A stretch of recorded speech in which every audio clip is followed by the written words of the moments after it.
Welcome to Cancer and Peace Moments. This is Peter.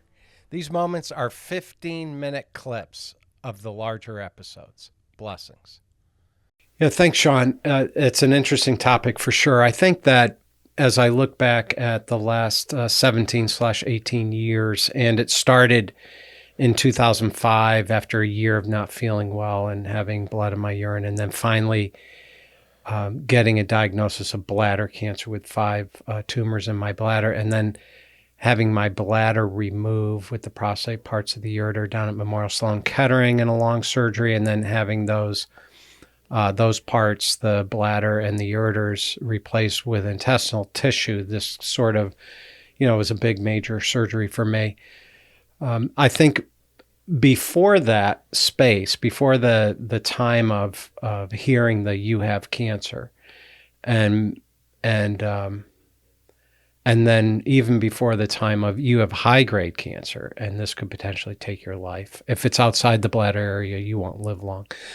But this is how I think about it logically. So I think we all have worldviews, and you call it narrative. I think it would be the narrative. But to me, it's like, well, what comprises a worldview? And there's, what makes something right? What makes it wrong?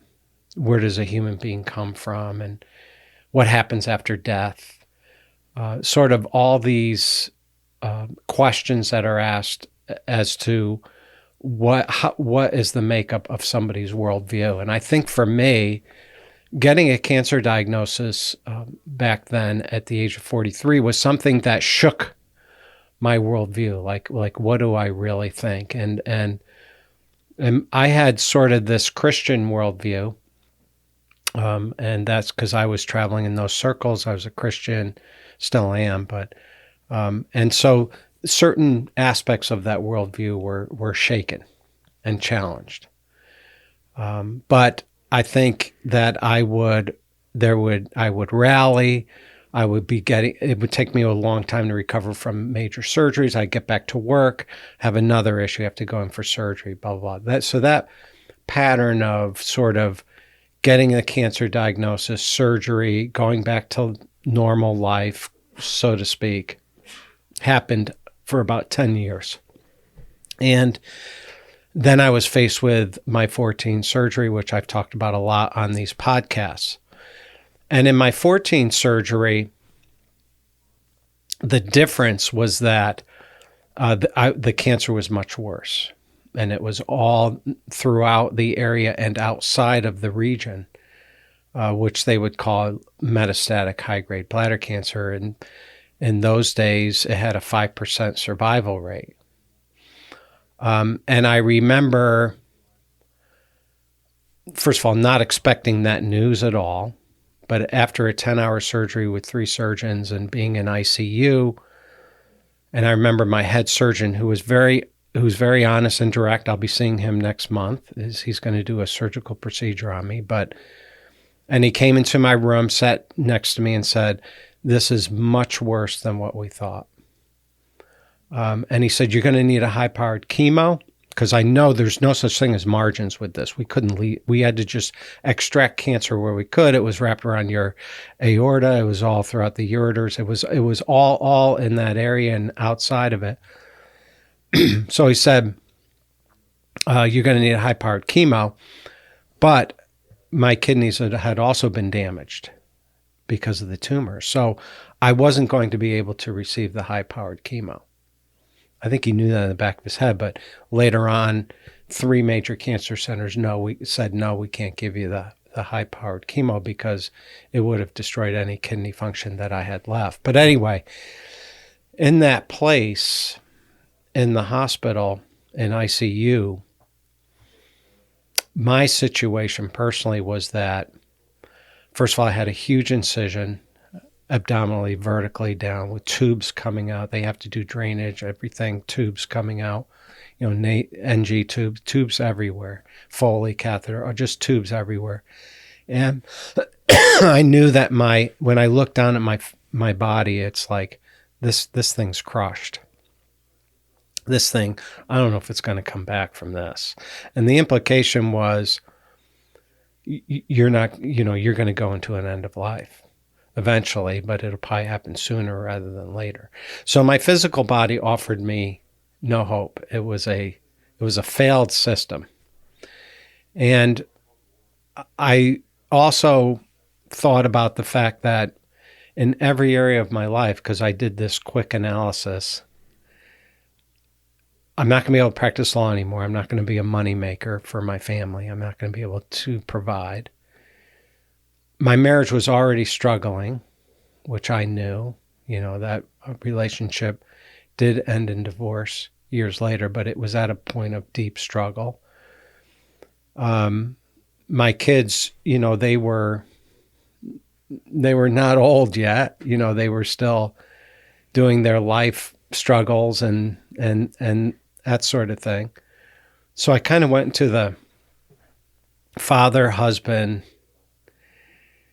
performer categories and said, and also life ending, and said, okay, that's it.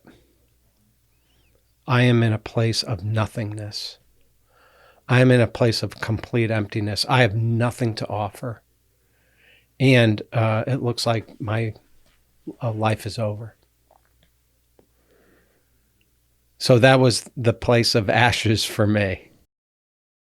Yeah, it really resonates, but didn't at that time. I mean, I think I would describe it as a place of deep hurt. And the hurt was, you have completely abandoned and disappointed me, God. You were supposed to give me a platform. I was supposed to take care of my kids, my family, and everything is failure all around me. And this is I'm in a place of deep hurt. You've walked away. And so it was, that place of deep hurt led to depression and despair, despondency, hopelessness. I figured if here I am, it's just going to continue. It's going to be compounded, this feeling of hurt. And it's just, I'm going to do an end of life process, and this is how I'm going to pass. And I didn't have any answers within myself. You had nothing. You had ashes. You were down to ashes. Had everything been burned down. When I looked at the scripture on my tray table, I pushed it away. My son had stayed with me playing hymns and reading scriptures, and I love my son, but I couldn't do it. Could not participate in it. I want to put a concept out there and see if it matches. It's a biblical construct. It's in Revelation, and because I was asking earlier, it's like, is this the end, or is this a door? And you opened a door. And in Revelation, Jesus says, "I stand at the door and knock. If anyone opens a door, I'll come in and dine." And you said, "Are you there?" Right. And you picked up the journal to ask that question, and then this journey started. Yeah. The moment you opened the door, the journey stopped. But you had to see it as a door, not as punishment. The end, the ashes were the door. Mm-hmm. Yeah. I had nowhere else to turn. And sometimes this is the greatest place of offering to find peace. And as I began to crack the door and let my raw emotions out, it started to be a little crack of sunshine, like peace and joy, started to work its way in. And then before I knew it, I felt an embrace. I've talked about that. Mm-hmm. And then pretty soon I was dwelling in truth. I was writing down scriptures and getting concepts and weeping at the same time, because it was an unbelievable rescue. I can't explain it. It makes me cry anytime when I think about it, but I can't put it in any other words. I think what you've explained today is enough to help understand that if you're in that place that you're working and you see that things around you look bleak, dark, devastation, you don't even have to get to the point where it's complete ashes. You got to the point where everything was ashes. There was nothing to build upon, zero. Mm. But once you get to the end of yourself, it's actually a door. Mm. And you can open the door, because opening the door is opening the door to a power greater than yourself, a power of restoration, a power of hope, a power of great peace. And so you defined it well. It was the purpose of the journey is to get to the end of yourself, to find peace, to find the greatest peace of all. And so there's nothing happening here that's a punishment. It's a journey of peace and joy. A heck of a journey. Now I'll ask the harder question, was it worth it? I feel like I've been entrusted with a rich experience. Rich and painful. Yes, that I wouldn't want to duplicate. However, my everything about me was reshaped, reformed, and